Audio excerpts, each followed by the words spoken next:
Hi friends, welcome back to our channel. ఇప్పుడు మనం చూస్తున్నాము గంజి వడియాలండి. ఇవి సమ్మర్ వచ్చేసిందంటేనే మనకి వడియాలు కంపల్సరీ కదా. మనకి లేడీస్కి కూడా చాలా పని ఉంటుంది అనమాట. సమ్మర్ వచ్చిందంటేనే ఊరగాయలు పెట్టుకోవడాలు, వడియాలు పెట్టుకోవడాలు, చెప్పలేనంత పని ఉంటుంది. మనకి వడియాలు అనేది ఇప్పుడు ఎలా పెట్టుకోవాలనేది చూద్దాము ఈ వీడియోలో. ఫస్ట్ టైం కనుక నా ఛానల్ చూస్తుంటే సబ్స్క్రైబ్ చేసుకోండి, లైక్ చేయండి, షేర్ చేయండి, మన ఛానల్ సపోర్ట్ చేయండి.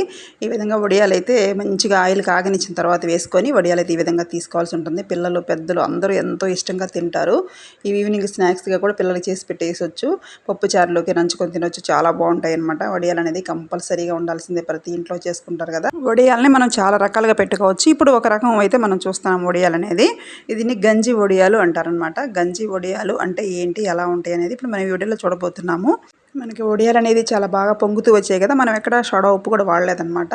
హెల్దీగా చేసుకుంటున్నాము. వడియాలు చూడండి ఎంత బాగా పొంగాయో, పువ్వుల్లాగా ఉన్నాయి. ఇట్లా చేతులు వేసి నలిపేసామంటే ఇలా అయిపోవాలా. అదే వడియం పర్ఫెక్ట్గా వచ్చినట్టు, చాలా పర్ఫెక్ట్గా వచ్చినట్టు అనమాట. ఇలా వస్తే ఎంతో టేస్టీగా ఉన్నాయి. నోట్లో వేసుకుంటే కరిగిపోతున్నాయి అనమాట. వడియాలు అయితే చాలా పల్స్గా కూడా వచ్చాయి.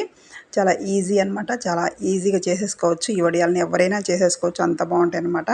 ఇప్పుడు దీని ప్రాసెస్ ఏంటో చూసేద్దాము. ముందుగా 1 కప్పు బియ్యం నైట్ నానబెట్టేసుకోవాలి. రేషన్ బియ్యం వాడుతానండి నేనైతే. కొంచెం ఉప్పు వేసుకొని నీట్గా 2-3 సార్లు పట్టుకి మనం వీటిని స్టోర్ బియ్యాన్ని చాలా బాగా కడగాల్సి ఉంటుంది. అప్పుడే మనకి ఆ స్టోర్ బియ్యం అనేది స్మెల్ అనేది రాకుండా చాలా బాగుంటాయి అన్నమాట. దేనికైనా కూడా స్టోర్ బియ్యమే బాగుంటాయి అన్నమాట. మామూలు రైస్ కంటే కూడా ఈ విధంగా నీట్గా వాష్ చేసుకొని 4 సార్లైనా కడగాలి. అప్పుడే మనకి ఫ్రెష్గా ఉంటుంది అనమాట రైస్ అనేది. ఈ విధంగా నైట్ అంతా నానబెట్టేసేయాలన్నమాట. ఈ విధంగా మీరు కూడా ట్రై చేయండి. సన్నగా ఉండే సగ్గు బియ్యం తీసుకోవాలి. అదే పెద్ద సైజులో ఉన్న లావు సగ్గు బియ్యం అయితే మనం మిక్సీ పట్టుకోవాలి, కచ్చా పచ్చగా పట్టుకోవాలి. ఇవి సన్న సగ్గు బియ్యం కాబట్టి నేను ఇంకా మిక్సీ పట్టాల్సిన అవసరం ఉండదు. వీటిని కూడా మనం నైటే నానబెట్టేసేయాలి. ఓవర్ నైట్ అంతా నానాలన్నమాట.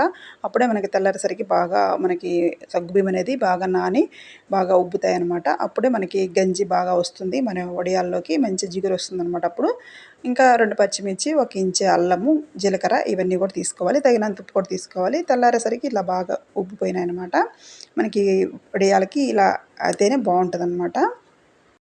బియ్యం కూడా నానాయి. మళ్ళీ ఇంకోసారి మనం వాష్ చేసుకోవాలి. ఆ నీళ్ళని వంచేసి ఇంకోసారి మళ్ళీ మనం నీళ్ళు పట్టుకొని ఇప్పుడు మనము మిక్సీ పట్టుకోవాలి. మెత్తగా మనమైతే పిండి పట్టుకోవాల్సి ఉంటుంది. కొంచెం వాటర్ వేసుకొని 1 కప్పు అంత వాటర్ వేసేసుకొని మనం ఫైన్గా మనమైతే మిక్సీ పట్టుకోవాల్సి ఉంటుంది. మెత్తగా పిండిలాగా చేసుకోవాలి. మన దోశ పిండి ప్యాటర్న్ ఎలాగ ఉంటుందో అలాగ చేసుకోవాలి. చాలా మెత్తగా పట్టుకోవాల్సి ఉంటుంది. అప్పుడే మనకి బాగుంటాయి అన్నమాట వడియాలు అనేది. ఒక పాత్ర పెట్టుకొని మనం ఇప్పుడు ఎసురైతే కాగబెట్టుకుంటున్నాము. 1 కప్పు బియ్యం తీసుకున్నాము. 10 కప్పులు నీళ్ళు అయితే పోయాలండి. ఇక్కడ 1 కప్పు బియ్యానికి 10 కప్పులు నీళ్ళు పోయాలి. ఎందుకంటే మనం ఇక్కడ సగ్గు బియ్యం కూడా వేస్తున్నాం కాబట్టి, పావు కప్పు వరకు మనం సగ్గు బియ్యం వేసుకున్నాం కాబట్టి మనకి గంజి బాగా వస్తుందన్నమాట. జిగురు వస్తుంది సగ్గు బియ్యం వేసుకోవడం వల్ల. అందుకని మనము బాగా వాటర్ అనేది మరిగించాలి. బాగా మరిగిన తర్వాత మాత్రమే మనం ఈ పిండి అయితే మిక్సీ పట్టుకున్నాం కదా, బియ్యం పిండి ఈ విధంగా మెత్తగా పట్టుకోవాల్సి ఉంటుంది. పొయ్యి మీద ఎసురైతే కాగుతుందనమాట. ఒక పక్క ఇలా తెరిలిన తర్వాత మాత్రమే మనం ఏవైనా వేయాలి. బాగా ఎసురు కాగితేనే మనకి వడియాలు అనేది ఇరిగిపోకుండా చాలా బాగా ఫైన్గా వస్తాయన్నమాట. మనం ఈ ఎసురు కాగడము, మనం ఈ పిండి ప్రిపేర్ చేయడంలోనే ఉంది మనకి వడియం బాగా వస్తుందా లేదా అనేది. మనం ఇక్కడ పిండి రెడీ చేసుకోవడంలోనే ఉంటుందన్నమాట. ముందుగా నానబెట్టుకున్న సగ్గు బియ్యం పావు కప్పు ఏదైతే ఉందో అవి అయితే వేసేసాను. సన్న సగ్గు బియ్యం కాబట్టి చక్కగా త్వరగా ఉడికిపోతున్నాయి అన్నమాట.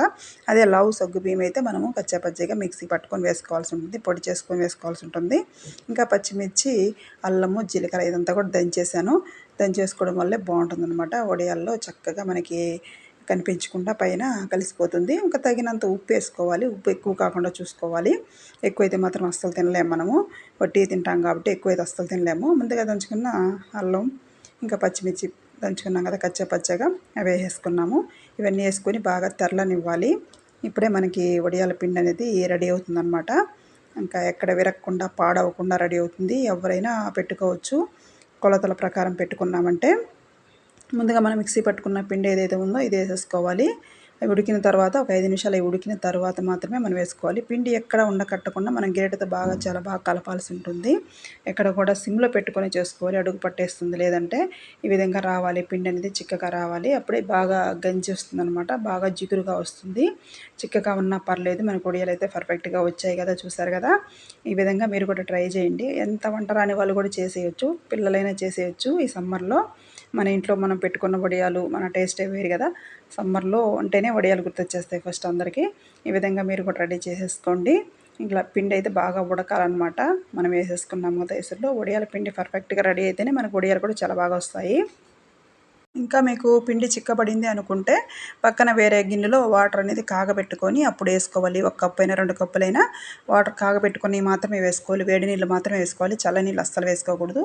ఇంకా కాటన్ క్లాత్ తీసుకొని మాత్రమే వడియాలు వేసుకోవాలి. జిడుగు కవర్ మీద అయితే మాత్రం వడియాలు నేనైతే పెట్టను. ఎందుకంటే ఎండకి ఆ జిడుగు కూడా కరిగిద్దనేది నా ఉద్దేశం. కాబట్టి నేను ఖచ్చితంగా ఎప్పుడైనా సరే కాటన్ వాటి మీదే పెడతాను వడియాలనేది. ఈ విధంగా ఒక రోజంతా ఎండిపోయినాయి. మళ్ళీ తెల్లారి మధ్యాహ్నం దాకా ఎండనిచ్చాను. తర్వాత ఈ విధంగా వెనక పక్క మనకి వడియాలు పెట్టాం కదా, ఆ క్లాత్ వెనక్కి తిప్పి కొంచెం వాటర్ అయితే చల్లాలి, లైట్గా చల్లాలి. ఎక్కువ చల్లామంటే మనకి ఈ వడియం అనేది అంతా నానిపోతుంది. లైట్గా వాటర్ చల్లి ఒక 5 నిమిషాలు వదిలేసామంటే వడియాలు అయ్యే వచ్చేస్తాయి. చాలా సింపుల్గా వచ్చేస్తాయి. మనం అసలు కష్టపడాల్సిన అవసరమే లేదు. ఇలా పట్టుకొని ఇట్లా క్లాత్ ఇట్లా లాగినామన్నా వచ్చేస్తాయి. చాలా సింపుల్గా తీసేసుకోవచ్చు అనమాట. అవి మళ్ళీ ఎండలో పెట్టుకోవాల్సి ఉంటుంది మనము. మధ్యాహ్నానికి మనం తీసేసుకోవచ్చు. మళ్ళీ ఒక రోజంతా ఎండలో పెట్టేసామంటే సంవత్సరం అంతా నిలవ ఉంటాయి, అస్సలు పాడవు. ఈ విధంగా క్లాత్ని ఇలా అన్నామంటే వచ్చేస్తాయి. ఎంతో బాగా ఈజీగా వచ్చేస్తున్నాయి అనమాట. పువ్వులు లాంటి వడియాలు అయితే రెడీ అయిపోయినాయండి. మీరు అస్సలు మిస్ అవ్వకండి. ఈ వీడియోలో నేను చూపిస్తున్న విధంగా మీరు కూడా వడియాలు పెట్టేసుకోండి. మీకు ఎలా వచ్చినాయో వడియాలు అనేది కామెంట్ సెక్షన్లో తెలపండి. ఎంతో టేస్టీ, ఎంతో హెల్తీగా గంజి వడియాలు అయితే రెడీ అయిపోయినాయండి. ఇలాగే మీరు కూడా మన ఛానల్ చూస్తూ ఉండండి, సపోర్ట్ చేయండి. ఇంకా ఎన్నో వెరైటీ రెసిపీస్ అయితే మన ఛానల్లో ఉన్నాయి. మన ఛానల్ని విజిట్ చేయండి. ఇంకా ఎన్నో వెరైటీ రెసిపీస్ అయితే మీకు అందుబాటులో ఉంటాయి. చాలా సింపుల్గా ఎలా చేసుకోవాలో మన ఛానల్లో అయితే ఉంటాయి వీడియోస్. వంట రాని వాళ్ళు కూడా చేసేంత సింపుల్గా ఈజీగా ఉంటాయి అన్నమాట మన ఛానల్లో వీడియోస్ అనేది.